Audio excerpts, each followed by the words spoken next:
minutes closer to God. My name is Doug. Today we're going to discuss the final one of the omni qualities of God. So we have omnipotent, omnipotent, all-powerful, omniscient, all-knowing, and today God is everywhere all at once, which is omnipresent. So what does that mean? One of the key things it means is that you don't bother God with your small prayers. So He is everywhere all at once, and you have His full attention. So don't bother God because He's got more important things to do. Well, not with respect to you. So that's a very comforting idea that God would have our full attention because He is everywhere all at once, at all times and all places. We have verses in the Bible that would indicate that. So let's start with 1 Kings 8:27. Heaven and the highest heaven cannot contain you. Psalm 139:8. If I ascend to heaven, you are there. If I make my bed in Sheol, behold, you are there. Jeremiah 23:24. Do not I fill heaven and earth, says the Lord. Acts 17:27. Seek God, though He is not far from each one of us. Finally, 1 Corinthians 15:28. The one having put in subjection all things to Him, in order that God may be all in all. So we have a God who is everywhere present because He is capable of that. So how can we think metaphorically to put God in those sorts of places? Well, let's go to geometry. We have points, lines, planes, and solids.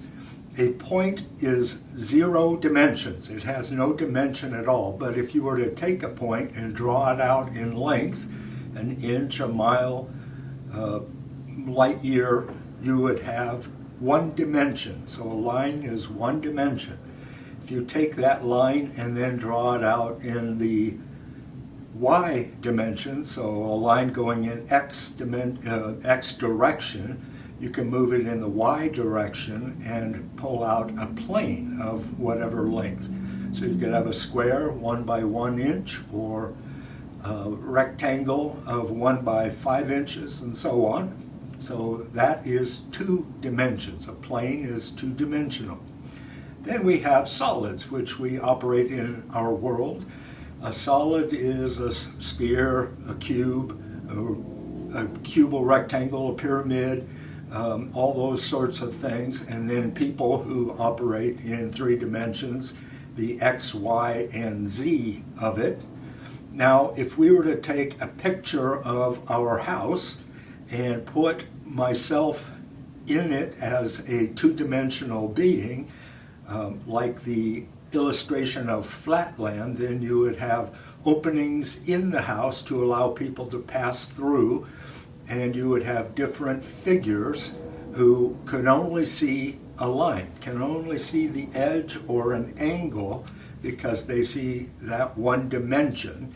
And so God, in the higher dimension, would be able to move into a room and take out a child, a person, and move it into the other room, and it would seem like magic.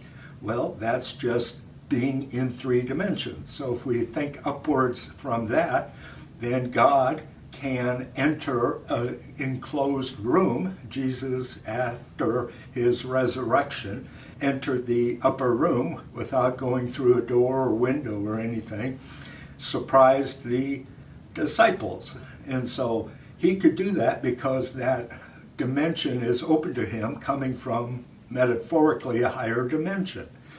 Section of an orange, if you were to cut an orange in half, the orange is a sphere, but the surface of the section is a plane.